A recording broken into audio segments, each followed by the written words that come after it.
Hello, everyone. Thank you for joining us for today's webinar. We appreciate you spending the next hour with us. My name is Amanda, and I will be your host. Please feel free to contact me with any assistance you need or questions you have by typing into the chat box or sending an email to support@KIT.org. And as always, the slide note handout for today's presentation is available in our online learning center in the Launch tab under Watch Webinar for this corresponding session. And today's webinar is on framing needs from a strength-based perspective. And I'm going to go ahead and pass it off to your presenter for the day. Thank you, Amanda. Hi, everyone. This is Janet, and I'm going to get us started. But before we get really dig into this, I do want to thank all of you for your thoughtfulness and the effort that you put into your forum post and action activities in the last session. Heather and I both appreciated your efforts and enjoyed reading those. I also want to encourage all of you to think beyond challenging behavior when you're considering inclusive practices. We know without question that challenging behavior is one of the greatest concerns, but I don't want to miss the opportunity to think about some of those other kids in the programs who may not be participating at their fullest capacity, and we're missing them because they're not creating the same kind of attention as those kids who use really big emotions and behaviors to express themselves. And also when you're thinking about inclusion challenges, try not to think about or voice those in as the child being the challenge. So insisted, we have a kid with autism who is challenging us. So don't make that your challenge. Make the capacity for you or your staff to support that child the challenge. And just those subtle changes in language change how we approach it, and we're going to learn a little bit more about that today. So now we're going to get started. Commercial over. In the e-module this session, you explored about strength-based input and why it's important. In the webinar, what we're going to focus on is helping staff make the shift so that they're using a strength-based perspective to reframe the needs of children and youth. And then this session will lead into session 3, where we'll focus on translating strength-based information into an effective support plan. These are our learning objectives, or the concrete things that we hope to accomplish during our time together. Accurately connect one of the core principles of a strength-based perspective to an aspect of your program. Select the best professional development activity to support the shift to a strength-based perspective for a staff member in a scenario. Rewrite a description of a child's needs using a strengths-based language. To measure these learning objectives, we will use a combination of online polls, which will be embedded and you'll be able to click on. And we're also going to use the chat feature, so I encourage you when we get to those chat features to think about it, and we'll pause to give you time to think about your response and then answer in the chat box. And that's part of how we're certain that you're understanding the concepts, and it's okay to ask questions during those times as well. So the definition of strength-based approach is an approach to people that views situations realistically and looks for opportunities to complement and support existing strengths and capacities, as opposed to focusing on and staying with the problem or concern. The problem and the person are separate. However, the problem is never minimized. So one of the misconceptions about using a strength-based perspective is that it means we're going to ignore the concerns or challenges. Like, you're just going to get away with it, but it's really not what it's about. As you can see from the definition, what it really means is recognizing the children's needs and being honest about our concern, and then using a strength-based perspective. And the difference is that we're going to look at these opportunities for when the child is struggling so much as an opportunity to build skills. We're not going to focus on it as a deficit. It's an opportunity to build skills. The goal of using strength-based perspective is to build resiliency in children and youth. So we're going to help them work through challenges by using their established skills and adding additional skills to help them build and be more successful. So in the context of the Certificate of Inclusive Practices in Military Settings, we're going to try to help staff recognize the unique talents, abilities, and competencies that all children have. There are 8 core principles of a strength-based perspective that we need to embody to help develop in staff. If staff are able to view children from a strength-based perspective, it has a positive impact on the support they provide. Taking on a strength-based perspective means that you believe every person has potential and wants to succeed. When we believe this, we recognize that every child has skills and competencies that can be built on. Having a strength-based perspective also means understanding that challenges are an opportunity and a starting point rather than an outcome or an ending point. So imagine this as a mantra that you say to yourself over and over. Challenges are an opportunity. Challenges are an opportunity. So wherever you are today, at your desk, in your car, at the library, I want you to say with me just one time, challenges are an opportunity. Because what we say impacts a child's success. It's like a self-fulfilling prophecy. The more I view the difficult times as an opportunity, the more likely I am to respond positively to that child, which will lead to skill building. And when we can do this, then we meet the child where they are, and we take into account what they can already do, and we use that as the starting point. Throughout everything we do, we must remember that change is a process. And then this can be really hard for some staff who want that magic answer right now. So finally, using a strength-based perspective means valuing positive relationships and collaboration. And this is one of the guiding principles of inclusion as well, which we discussed in session 1. Positive relationships are the foundation of what we do, and it has to be in place in order to help the child succeed. So we're going to do a really quick learning check here. I would like you to use the chat box and describe how one core principle of the strength-based perspective is being used in your program. So give an example that's being used and connect it to one of the core principles discussed. So you can see all of the principles listed on the left, and that can help you and provide one example and then connect it. For example, you might say positive relationships, caregivers greet each child by name when they enter the program. That would be one example.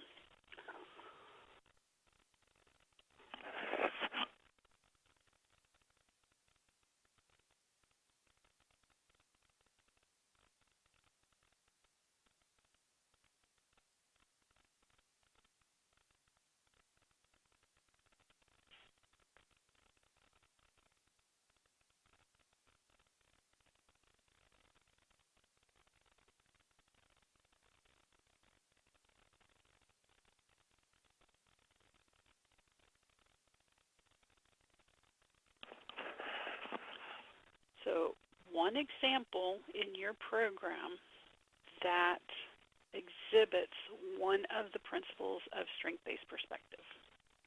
And use the chat box on the left, please.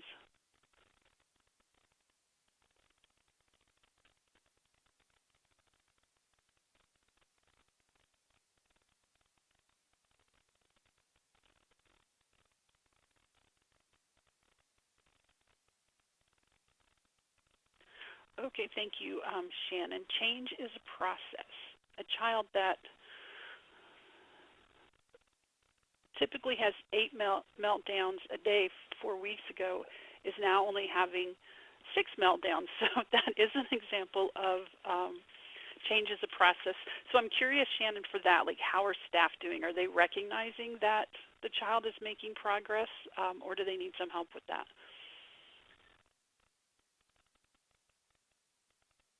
So in the the perspectives for the principles of strength-based perspective are on the slide, so you can look at that. So building relationships with families by including them in events in the classroom.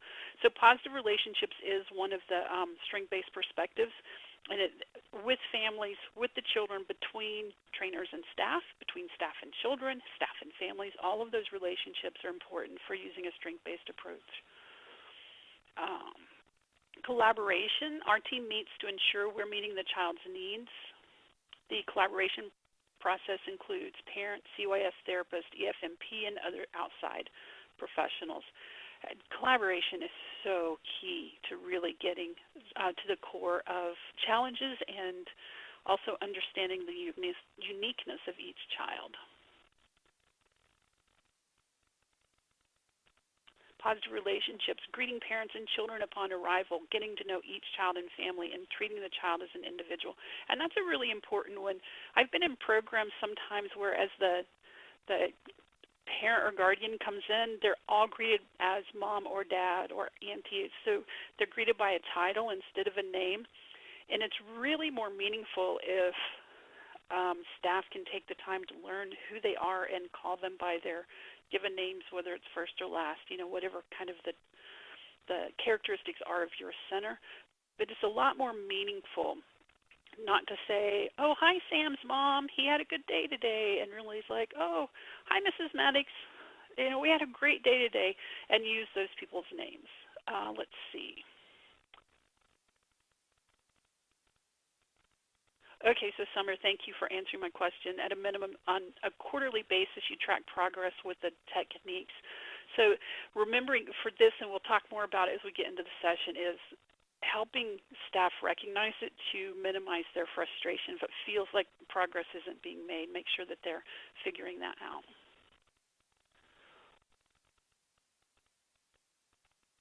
Change is a process. We ask staff to consistently use strategies before expecting change. Staff implemented pictures to communicate with the child, and the child is now able to use the pictures and his words to help staff understand what he needs. That's awesome.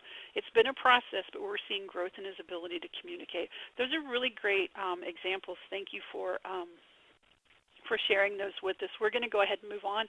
If you're thinking about one or writing one, it's fine to post it, and we can circle back to it. But thank you for participating in that.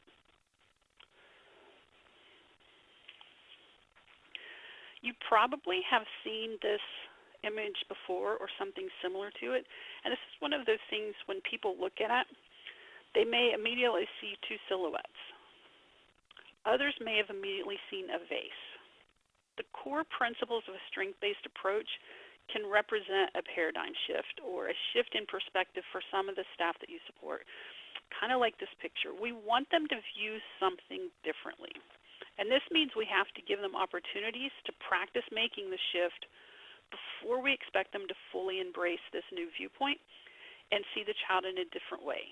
So with this picture on the side, some of you may have seen the faces, some of you may have seen the vase, and some people pretty much like boom, boom, one after the other, they see both. But it really is shifting from one view to another view to really embrace this strength-based perspective.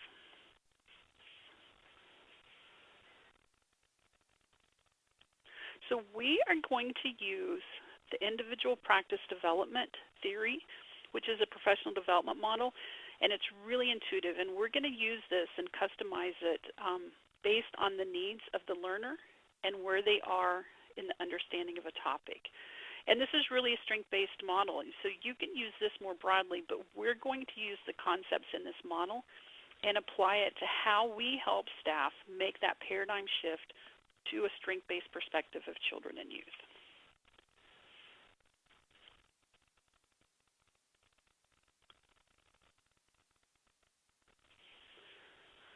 So the individual practice development theory lays out 4 phases where the learner is in terms of understanding a topic, and they use aircraft as a metaphor. So in the hangar is right here. They might be on the runway. They could be lifting off, and then they are in the air. So when making the shift to a strength-based perspective, your staff may fall into one of these 4 categories, and we're going to explore what each one of these means and the kind of supports that you can use depending on where they fall. So this is in the hangar. When staff are in the hangar, it means they have not started making that change yet. They may not see the need to view children differently, or it may be that they just don't understand the concept of strength-based perspective. And it could also mean that they just don't feel confident in their ability to make that shift. So to help them move out of the hangar, what we need to do is consider doing some guided reflection as part of your mentoring.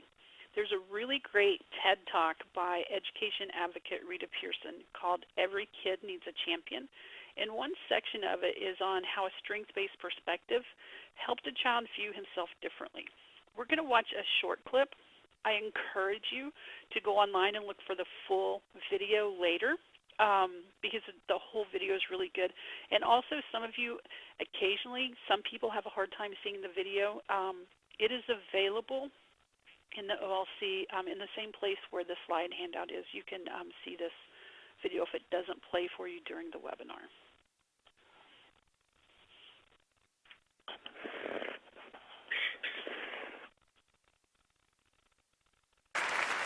I gave a quiz, 20 questions. Student missed 18. I put a +2 on this paper and a big smiley face. He said, Miss Pierson, is this an F? I said, yes. He said, then why'd you put a smiley face? I said, because you on the roll. You got 2 right, you didn't miss them all. I said, and when we review this, won't you do better? He said, yes, ma'am, I can do better. You see, -18 sucks all the life out of you. +2 said, I ain't all bad.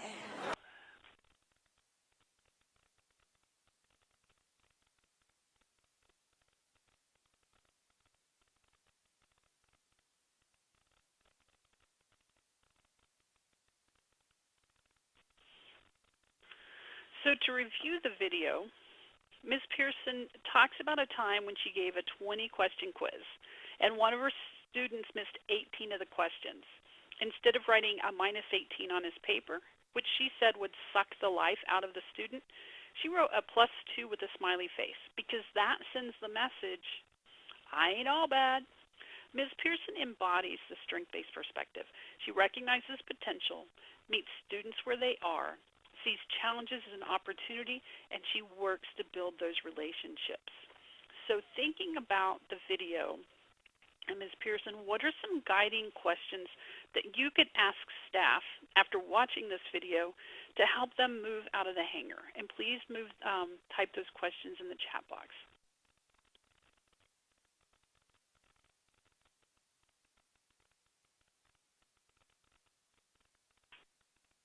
So for example, you could ask staff to list the guiding principles and which ones she hit, and ask them to make that connection.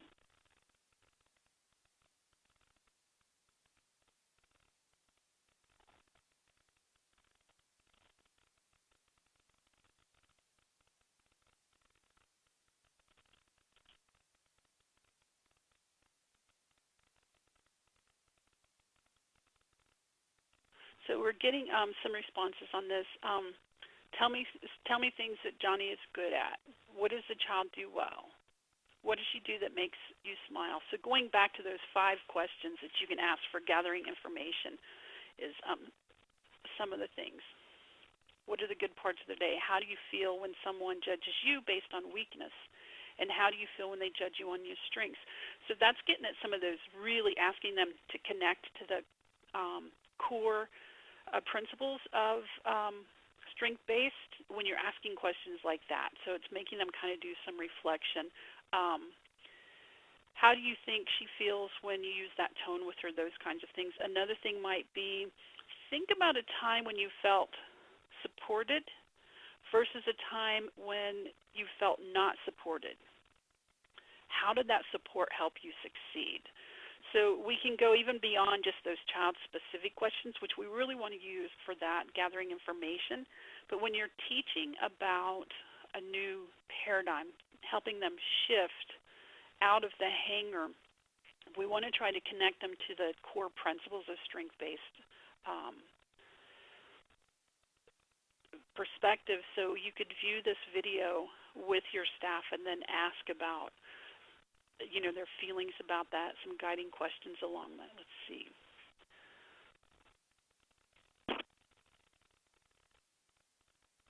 So one of the things is when I go in to find out what's up with a kiddo, I always ask what fun thing they did today, what was their favorite thing to do, etc. So I can look at the challenge and use their strengths to come up with a strategy. Okay, so that's a really great strategy you're using. How do you help staff shift so they can use it? So what questions would you ask them to help them shift from a deficit-based perspective to a strength-based perspective? How do you think the +2 encourages the student to do better? Absolutely. Those kinds of things. So think about this beyond just a child, but we're thinking about it for looking at your staff person, recognizing, man, they're hanging out in the hangar. They're not quite ready for this for one of those 3 reasons: their confidence, they don't understand it, or they just haven't bought into it yet. And how do we move them? What questions do you ask to help move them out of that hangar? Any other questions or clarifications on that?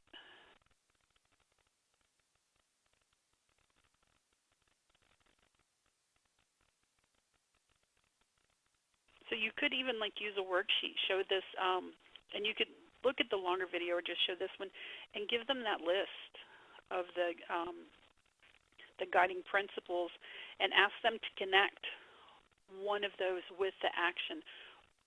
Or you could demonstrate something to them in the classroom and ask them, which of the guiding principles was I using, those kinds of things. All right, we are going to move on. So if the caregiver's on the runway, that means they're preparing to take off. And a caregiver in this phase will likely understand the concept of strength-based perspective, but they're really unsure how to make the shift in daily practice.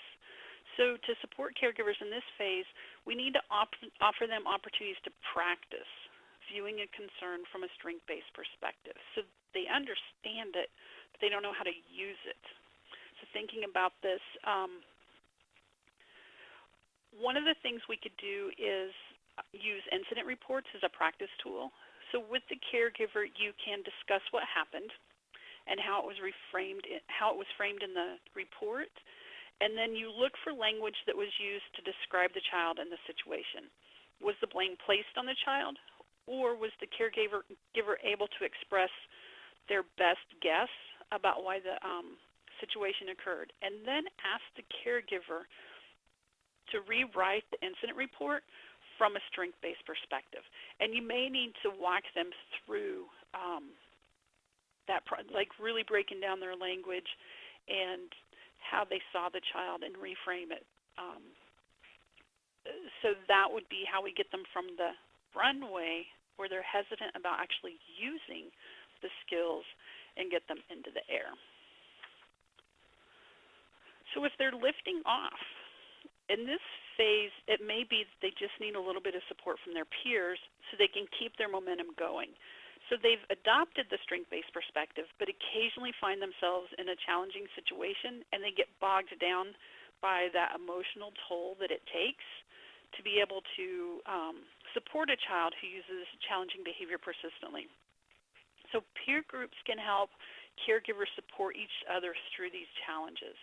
You could consider using a staff meeting to allow caregivers to express a challenge and get feedback from the group.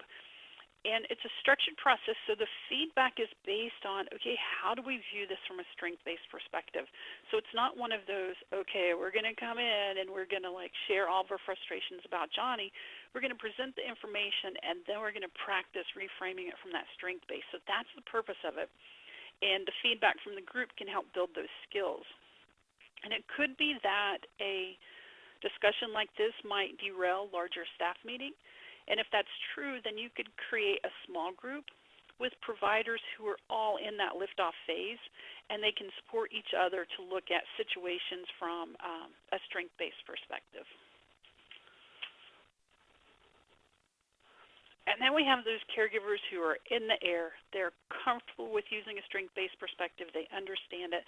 And these staff members are in a prime position to deepen their skills and even mentor others.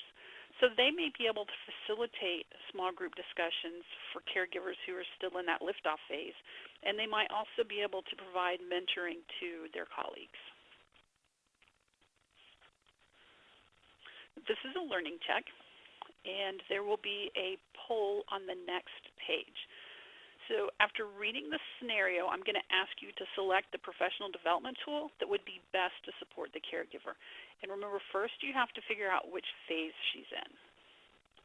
Tanya, the caregiver, is book smart. After a training, she can explain the concepts learned and talk about why they are important.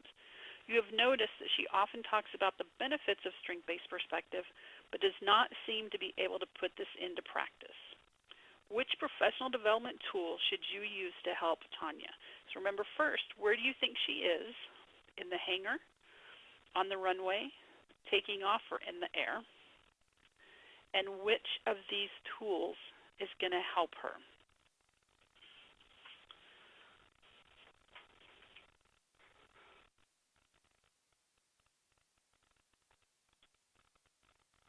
Okay, there's the poll. So please select which one you think she's, where you think she is, and which of these are going to be the best practice for her.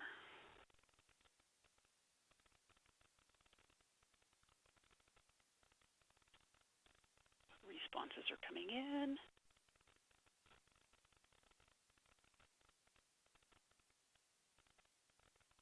There's a few more coming in. Go ahead and pick one of those answers.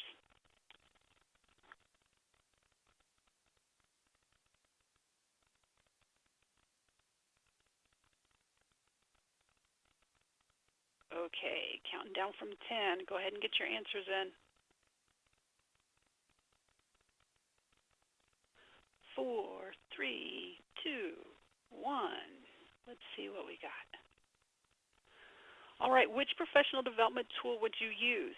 So some of you put in the chat that she's on the runway. Absolutely correct. She is on the runway. And so because she's on the runway, what she needs is opportunities to practice. Thank you guys for participating in that. And now I am going to turn it over to my esteemed colleague, Heather, and she'll take you through the rest of the webinar. Thank you, Janet, and thank you for sharing all of that wonderful information with us. I always love when we talk about that theory and how it becomes a regular part of our conversation when we're thinking about staff and meeting them where they are with their practice.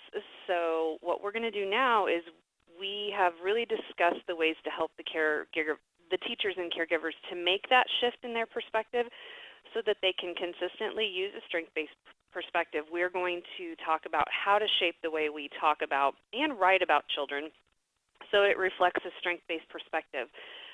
Some of you in session 1 may have chose to do the Rewrite Your Story activity. So if you did that one, this leads really nicely into session 2, as well as those expectation activities and the views on behavior. You know, we're going to continue building and scaffolding your learning.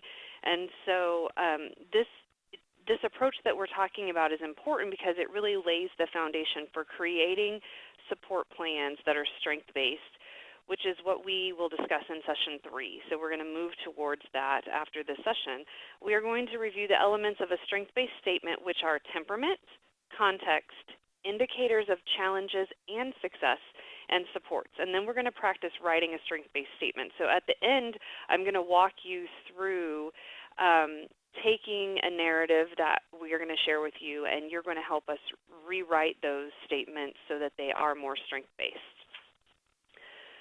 So noting a child's temperament can help us predict how she might respond in a difficult situation and provides insight into the types of strategies that could work. A quick way to assess temperament is to use KIT's feisty, flexible, fearful activity, which you can see on the screen. And we're going to take a moment to practice that. So temperament involves 3 areas that can be viewed on a continuum from low to high. We're going to look at energy level, which is your average level of activity in daily life. Adaptability, how you would adjust to sudden change or transitions. Some people can adapt to an environment very easily, and for others it can take longer to adapt. And I'm sure you can identify that with some of the children in your program, that you notice some of them arrive very eager and ready to go for the day, and others take a little longer to separate and to get started. And then approach. How do you approach new situations and people? And it can range from eager to more hesitant to slow to warm up. So we can gauge where children are on these 3 areas related to temperament and circle the level that is the best fit. Whomever has circles mostly in column 1 are people who are more fearful or cautious, and maybe hesitant or more slow to warm up to new situations with new people. The people with mostly circles in the second column are flexible and fall somewhere in the middle on the energy and approach, and can usually adapt pretty well. And then those people with mostly circles in the third column are feisty and most likely have a high energy level and approach to things more eagerly. So I'm going to attempt to circle some things on the screen as we are working through this. My ability to circle and draw with a mouse are somewhat limited, so I will apologize in advance. So we're going to take a look at an example, and we're going to talk a little bit about a child whose name is Leah. So Leah is a child in your program. She has a medium energy level and is slow to adapt to change. So we're going to circle slow, and is very hesitant in new situations. So with her being hesitant in those new situations, we're also going to circle the slow approach. So we've highlighted the areas mostly in the low range of the temperament scale, so that we would say here that Leah has a cautious or a fearful temperament.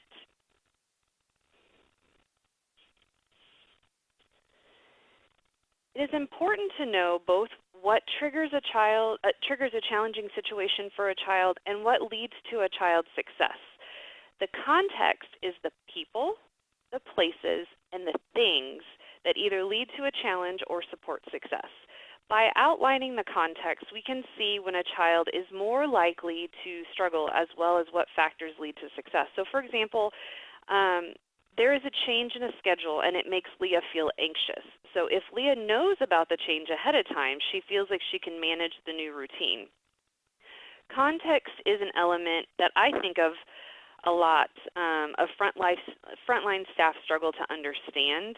I even see that sometimes if we think about support center calls, or even when we're doing site visits and we're talking to staff in those feedback sessions. When we're gathering what we call contextual factors, which is, again, this context, the people, places, and things, oftentimes we find that the frontline staff have a harder time seeing how that connects with what's happening in that moment with the child. So if you remember in session 1 webinar, we talked about attribution theory. So we want to think of context as the external factor. So help the staff to see the big picture, asking them questions about the people, the places, and things happening around the child, and how that can impact behavior. And I even think that it's important to, when we think about the relevance of that, sometimes it might have been something that happened to the child a year or 2 ago, but it still is an impact and piece of their context that is important to pay attention to. Knowing what it looks like when a child is feeling challenged or is successful helps to assess whether the situation is stressful for the child or not. These are the behavioral indicators of challenges or successes. So when writing about the indicators, we want to remember to use objective language that does not place blame on the child and describe what we see and hear. And I think that can be hard sometimes, again, going back to where are we emotionally with those behaviors that children are exhibiting. How are we feeling when we've been the maybe subject of some of those behaviors? So, using the objective language that doesn't blame the child is really important. So, for example, Leah yells no and covers her ears if she feels anxious about a change in the routine. When she is prepared for the change, she can move with the group to the next activity.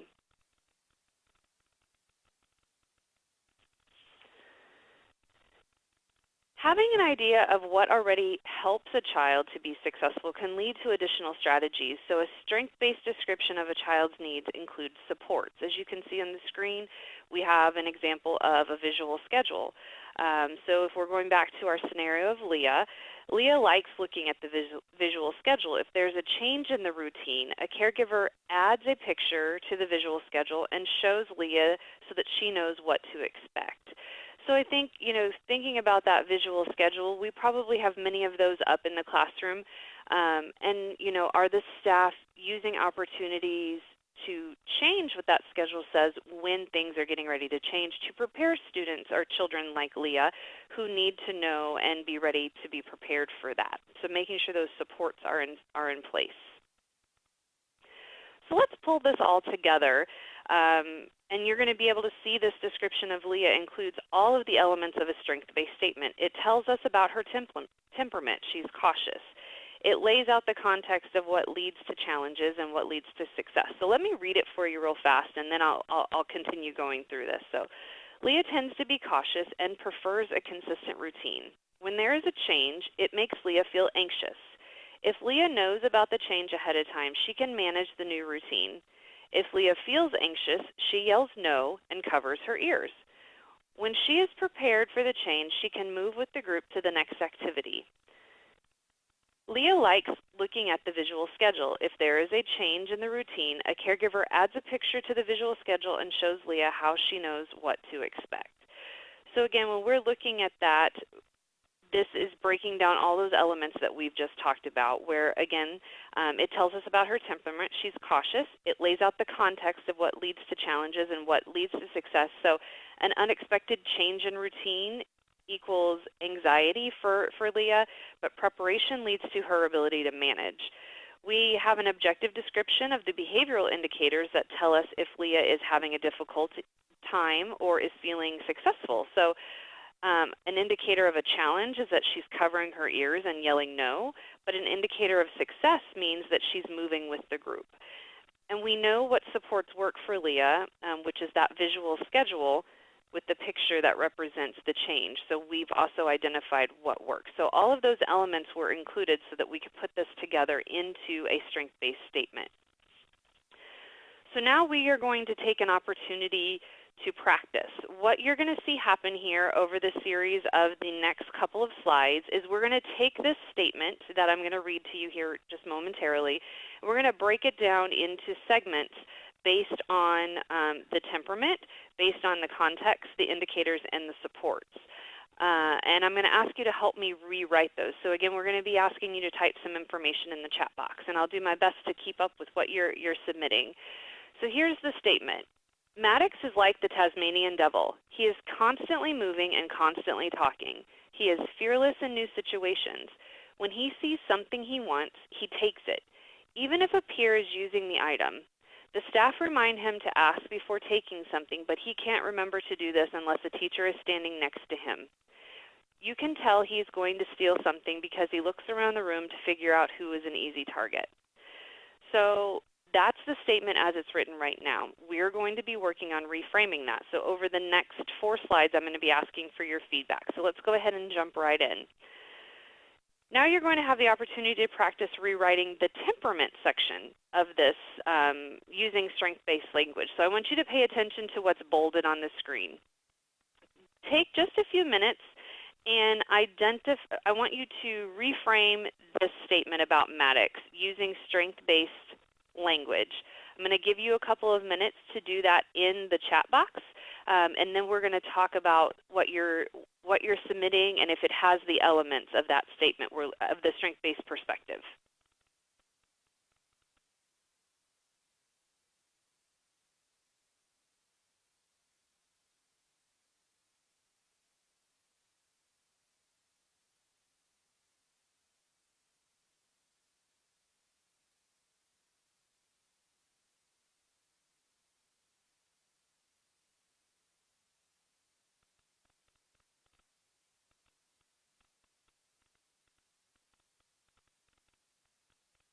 Okay, great. We're starting to see some responses coming in. I like how we're saying Maddox is full of energy. That's a great, more positive way of describing him. Maddox is busy and full of energy. That's definitely a more positive descriptor than that Maddox is like the Tasmanian devil. Maddox is an active child who loves to move and talk. He is fearless in new situations.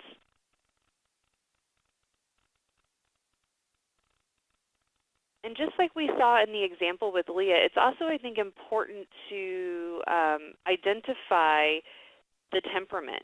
So in this particular situation, what temperament do we think Maddox is in? Do we think that he is cautious and fearful? Do we think that he is feisty? Or do we think that he is flexible? What are you thinking about that? So it might be important to identify that as well as reframing the description. Okay, Maddox is very cautious and likes to explore all areas. That's one of the examples given here. Maddox is energetic and comfortable in new situations. Christine says he's feisty. I would agree with that. I think he is in that feisty temperament. He has a lot of energy. He's very busy. He engages in new situations easily. Maddox is a high-energy child that enjoys exploring his surroundings and interacting with his peers. He's eager to take on new situations. Great, Shannon. Thank you. Maddox is a child who is high-functioning. He is very independent. Maddox is active and enjoys talking. He adapts quickly to new situations. Awesome. Oh, thank you, Sharon. So he's curious, not cautious. Thank you. I appreciate that clarification there. So I would say you guys have done a really nice job of taking this section and reframing it. When you are looking at it, you know, we're looking and identifying that he has a feisty temperament, and that you've included a lot of the descriptors that I would have, that he's eager, willing to try new things, and has that excited energy. So thank you. So you've got some great practice under your belt as we move on to the next part. And now we're going to be talking about context. Again, we're going to pay attention to what's bolded on the screen. And we are going to ask you to rewrite this. So it says, when he sees something he wants, he takes it, even if a peer is using the item. And again, there's a little statement that's underlined that I think is important context, where it talks about he can't remember to do this unless a teacher is standing next to him. So take a few moments again and see if you can reframe these statements about Maddox. And remember, when we're looking at context, we're thinking about person, place, and things that are an impact of the behavior.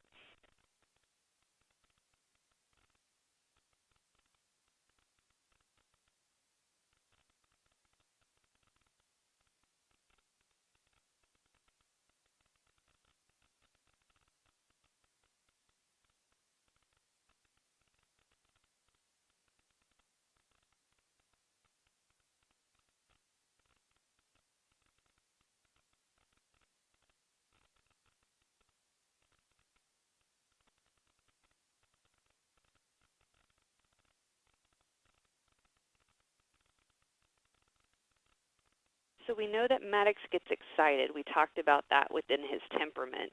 How does that translate into context? Okay, so we've got some answers coming in here. Maddox is motivated and pursues what he wants. He needs side-by-side assistance to remember to ask prior to taking. Okay, nice. So we have talked about his motivation and how that impacts his approach to getting items, and then also that side-by-side assistance to help as a reminder. I think that's an important way to phrase that, giving him a little additional support there whenever he is interacting with his peers.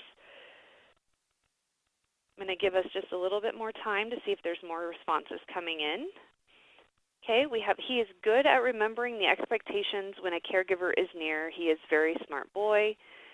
Maddox knows what he wants and sometimes forgets that we need to take turns. He needs support sometimes when he needs to enter or engage in play. So I think there's some really great things that are coming out here that we're thinking about the context of not looking at this behavior so much as being purposeful, but what are the what are we looking at to help him? So one of the things that I'm thinking about here is that Maddox gets excited about the program materials and becomes focused on a single item. And unless the teacher is near him, he does not recognize if another child is using the item that he wants. So those statements that we're talking about with side-by-side assistance gives him that support when interacting with peers, just like Marie has mentioned here. So great job. The context piece of looking at this is important. Again, the people, the places, and things. And we are looking at the behavior more objectively in these new statements. When you're talking about when he sees something he wants, he takes it even if a peer is using it. And again, when we reframe that, it's looking at more of he's excited about it and how is he going to achieve getting that item, and he needs some additional support to get there. So you guys did a nice job of reframing that. All right, now we're looking at the indicators. So again, the statement we're focusing on is the bold statement.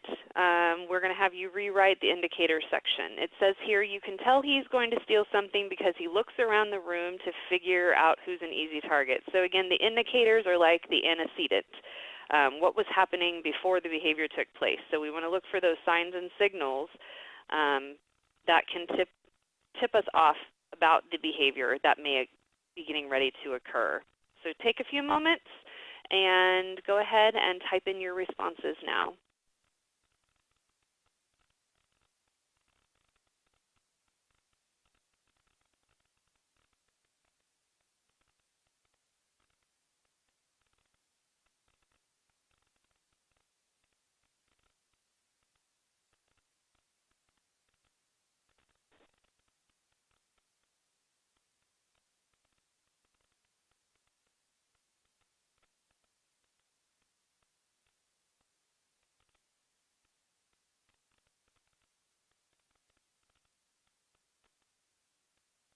Okay, we have some responses coming in.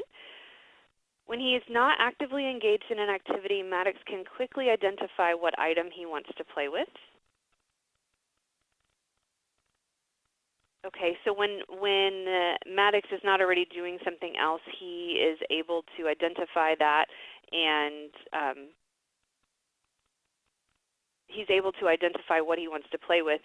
And then how is he engaging in that, I think is the piece that I am left with here. But we'll talk through this just a little bit more. Maddox gives us clues when one-on-one assistance is needed.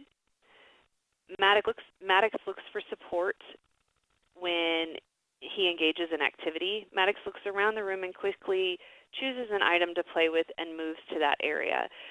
So I think it's important with the indicators here. You guys have done a nice job of identifying that the focus for him is the item. It's not to hurt another child. And I think that's the important piece, is we want to make sure that we are clearly communicating that the focus is that he is wanting to play with that item that he's looking for. He's not necessarily looking to target to hurt someone. And I think you've done a nice job of doing that in your statement. So an example that I would give is that Maddox scans the room to see where the item is that he would like to use. Great, so I see some other responses coming in. Maddox is quick at identifying what he wants.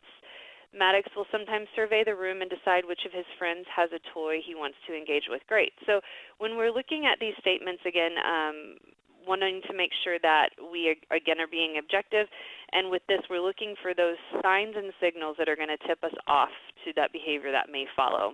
And now we're going to move on to the last one. The last one is we're going to focus on the support section using strength-based language. And so the statement, again, that we're focusing on is the one that's bolded. The staff reminds him to ask before taking something, but he can't remember to do this unless the teacher is standing next to him. So the supports let us know what works. So how would we rephrase that particular statement? We did a bit of that in our last section when we were talking about the context. So some of those statements were already indicated, but how would you take this when we're looking at supports and rewrite it so that we know more of what works for Maddox?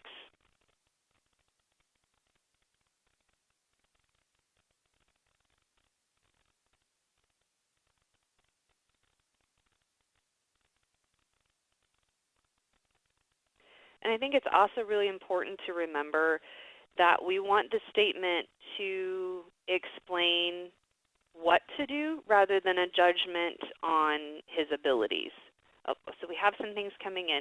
With close proximity to a teacher and verbal reminders, he is able to ask his friends for a turn. Great, exactly. So that's telling us what works. We are working on self-control so he remembers classroom expectations even when a caregiver is across the room. Okay? So thinking again about making sure that the teachers are helping remind him of the expectations, that can be helpful. The staff are aware and watchful so they can offer him the reminder as he goes to get a toy.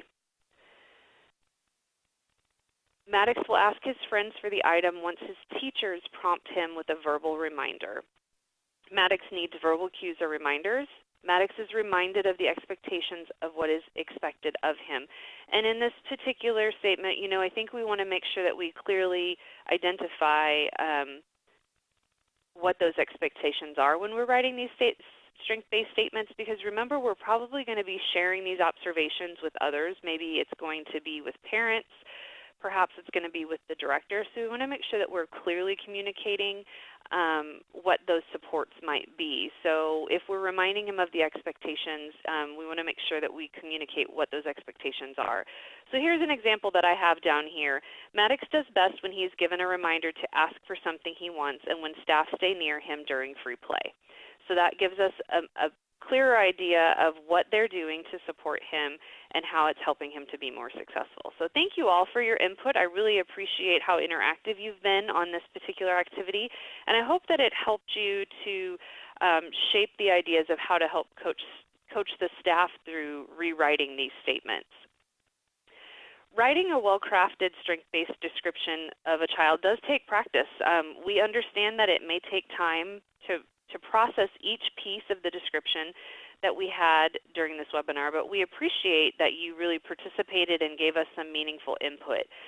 So thinking about when you move forward with staff and writing these statements, I think it's going to take a little bit of time to not only work with the staff on it, but shifting the perspective for everybody, especially when you're looking at the number of those types of reports you might be writing.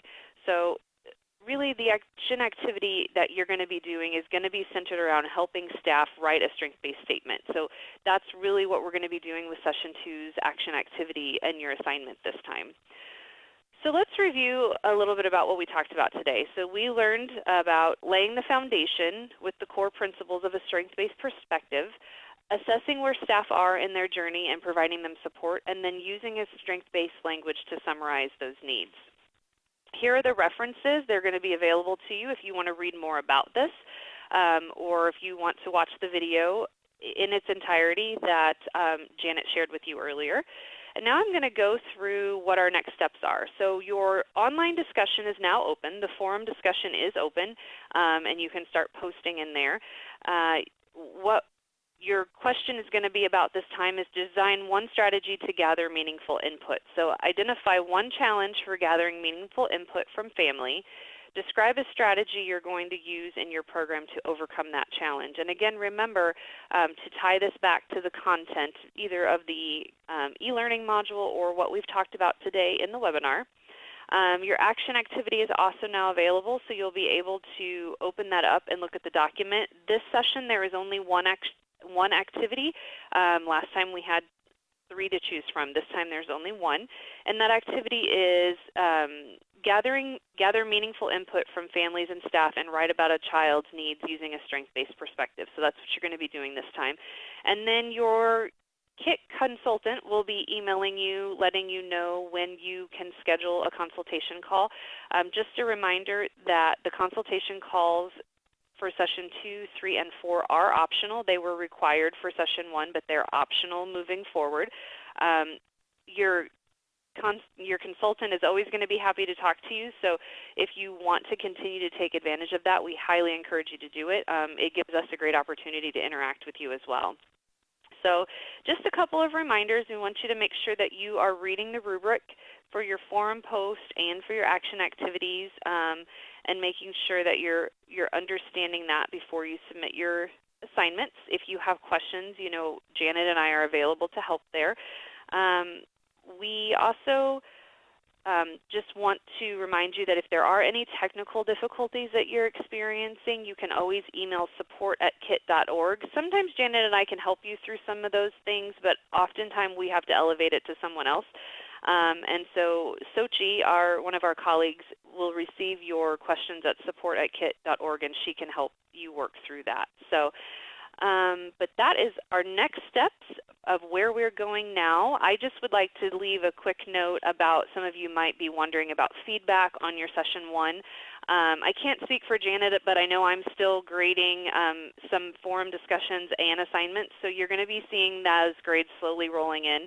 And I did leave an announcement up on my page about that, so just to let you know it is coming. My goal is to get everything back to you by Monday, so as you start working on session 2 work, you'll see the feedback and be able to make adjustments if needed from there. So if you have any questions, now would be a time to put those in the chat box, and Janet and I will be here for a few more minutes to help answer any of those.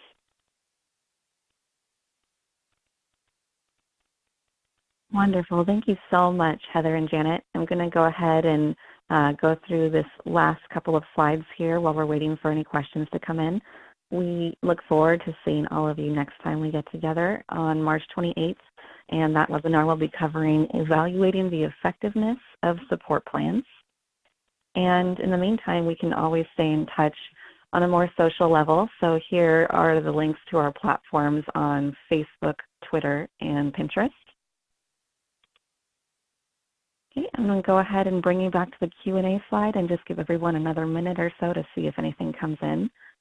And again, if you do think of additional questions after the fact, you can always email support@kit.org, or you can email your course instructor, and they can give you a response as soon as possible.